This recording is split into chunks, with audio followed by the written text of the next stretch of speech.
You see that clip going viral right now from Justin and Hailey Bieber's Twitch livestream? Yeah, the one fans are slowing down, zooming in, and analyzing like it's a crime scene.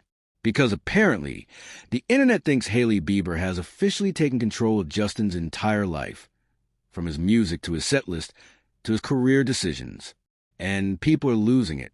So today, we're breaking down exactly what happened on that live stream, why the internet thinks Hailey is controlling Justin again, and whether there's any truth to this whole narrative. Grab a snack, grab your tea, and let's get into it. So Justin and Hailey hop on Twitch, which they rarely do together, and everything seems chill. Justin's rehearsing, he's teasing new music, and fans are already getting excited about a possible tour or some secret upcoming shows. But then, Justin brings up his set list. He casually mentions a few songs. Hailey casually gives her opinion. Normal couple behavior, right? Wrong. At least according to the internet. A 10-second moment of Hailey saying she likes a certain song instantly turned into, Hailey is controlling his career. Hailey won't let Justin pick his own songs. Hailey is literally his manager now. The clip started circulating everywhere, and the comments were wild. This isn't a new theory. For years, fans acclaim Hailey is controlling, possessive, or secretly running Justin's life behind the scenes. And here's why the narrative won't die. 1. Justin split from Scooter Braun. The moment Justin distanced himself from Scooter, fans needed someone to blame or replace him. And conveniently, Hailey was right there. 2. Tabloids claiming Hailey is in every meeting. Articles claim Hailey was deeply involved in Justin's career decisions, attending all his business meetings and becoming the voice in the room. 3. The conspiracy that she runs his Instagram. Yes, this is a real thing fans argue about every few months. So when Hailey casually voiced her opinion about Justin's setlist, people connected it to all of that, and the rumors exploded again. Hailey already responded to this rumor. Here's the part that gets lost in the chaos. Hailey has literally already responded to the rumor that she's Justin's manager, and she found it hilarious. She said, "There's no world in which I would ever be Justin's manager." She pointed out, she has her own career, her own business, her own life, and being Justin's manager is not even remotely realistic. But the internet did what it always does, ignored it, and kept the theory going. Okay, let's get real. Giving your spouse an opinion is not equal to controlling their career. Being involved is not equal to being overbearing. Offering advice is not equal to being a puppet master. Hailey seems like someone who understands social media, understands trends, understands how fans react, wants to protect her husband from another PR meltdown. That's not control. That's partnership. And if Justin didn't want her input, she would not be sitting in rehearsals with him or joining him on live streams. Period.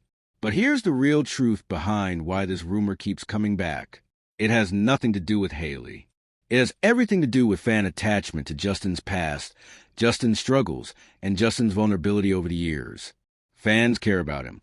They want to protect him. They want to make sure he's not being used or manipulated. But sometimes that protective energy turns into projection, and Hailey ends up taking the blame every single time Justin makes a decision people don't like.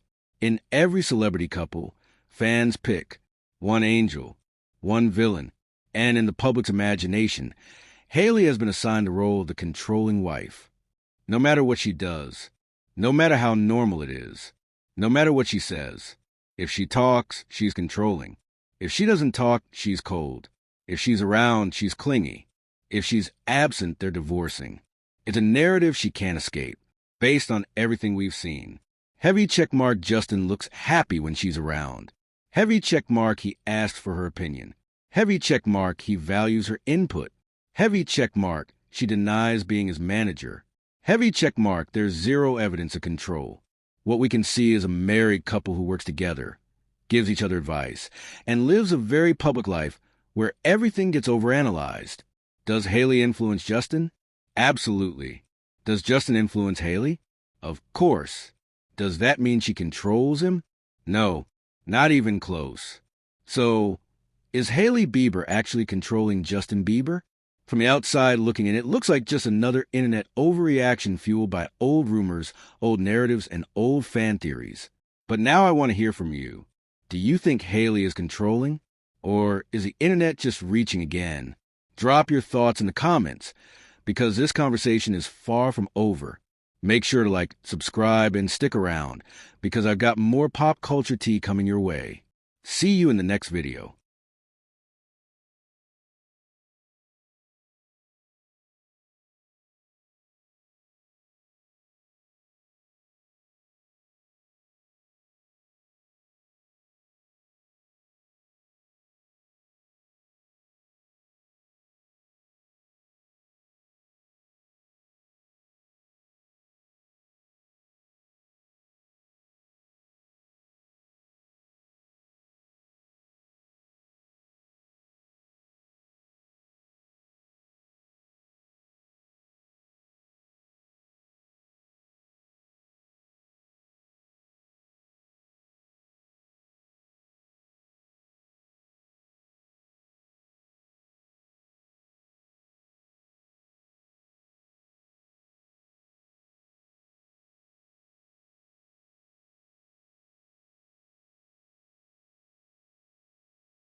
Selena Gomez has never been just a pop star.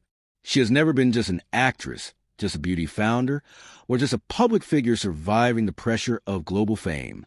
What makes her compelling, what keeps millions invested in her story, is her ability to speak with disarming honesty about where she is in her life. And nowhere is that clearer than in her intimate, heartfelt conversation with Zane Lowe, where she opens up about the emotional legacy of her revival era, the uncertainty surrounding her future as a live performer, and the profound purpose behind her philanthropic work with the Rare Impact Fund. The interview doesn't play like a typical celebrity promo chat. It feels like a sincere, two-way exchange between two people who've known each other through years of personal and artistic evolution. Gomez arrives grounded, reflective, and noticeably at peace, a dramatic shift from a version of herself the world saw a decade ago during her revival transformation. When Zane Lowe brings up the 10-year anniversary of revival, Gomez reacts the way anyone does when they're suddenly confronted with the passage of time, half laughing, half horrified. But beneath the playful shock, she reveals something incredibly meaningful. She describes the revival era as a moment of rebirth, a time when she shed expectations, asserted her independence, and delivered some of the most defining songs of her career. Good For You, Same Old Love, and Hands to Myself weren't just pop hits. They were statements of identity, maturity, and autonomy. Selena remembers it fondly, not as a chaotic chapter, but as a liberating one. And she's very clear about one thing. She doesn't dwell. She honors the past, but she doesn't live in it. When she releases music, she feels it, says what she needed to say, and moves forward. It's why her fans connect with her. There's no manufactured nostalgia, only evolution. Music as connection, comfort, and communication. One of the most touching parts of the interview is a discussion about how deeply Selena feels music, not just when she creates it, but when she listens to it. She admits she's a lyrics girl, drawn to songs that hide pain, cleverness, or vulnerability in their writing. Her sad playlist became a highlight moment, relatable, humorous, human. Zane shares a story of playing music for his mother, who has advanced dementia, describing how melodies reconnect her to moments of clarity. Selena is visibly moved, acknowledging how profound that form of communication can be. It reinforces something she's claimed for years. Music isn't entertainment for her. It's emotional language. And that naturally leads to the question fans have been asking for years. Will Selena Gomez ever perform live again? Her answer is honest but not definitive. She misses the connection with fans, the energy, the shared emotion, the visceral reaction to performing songs she poured herself into. But she also admits that the performative aspects of being a pop star can feel foreign to her. Award shows, for instance, don't feel like safe spaces. They feel like places where people judge, critique, and compare, not places built for vulnerability or authenticity. But she doesn't shut the door completely. She could see herself doing a softer, acoustic, stripped-back show, something intimate, something real. For fans, that single sentence is a flicker of hope. For Selena, it's a way of reclaiming live music on her own terms. Beyond the stage, rare beauty, rare impact, and a mission rooted in experience. Selena lights up when she talks about rare beauty, but not because of the billion-dollar brand or commercial success. She cares because it's purposeful. From the start, she committed 1% of all sales to the Rare Impact Fund, with a goal of raising $100 million for youth mental health. This isn't a symbolic gesture. It's personal. She shares a powerful story of meeting an 8-year-old boy with lupus, a condition she also battles. His fear, his silence, and the moment he asked her quietly, "Is it true you have lupus too?" stayed with her. When he finally looked up, she realized something profound. Her pain gives her purpose. She doesn't romanticize her struggles. She doesn't claim her life is harder than anyone else's, but she acknowledges that what she endured allows her to empathize and connect in ways she never could have otherwise. And to her, that's the point of being here. The heart of Selena Gomez today. What stands out in this interview isn't any one confession or revelation. It's the theme woven through all of them. Selena Gomez is choosing presence. She's choosing to honor where she is, what she feels, and what she can give. She's choosing real connection over performance. She's choosing purpose over pressure. She's choosing honesty over image. Zane Lowe puts it best. She isn't trying to be a pop star anymore, and maybe that's why she feels more authentic, creative, and grounded than ever. Selena agrees. She doesn't need to be the girl in the costume. She doesn't need to pretend to be a perfect symbol. She just needs to be who she is in that moment. And that is exactly why people continue to look to her for strength, inspiration, and truth.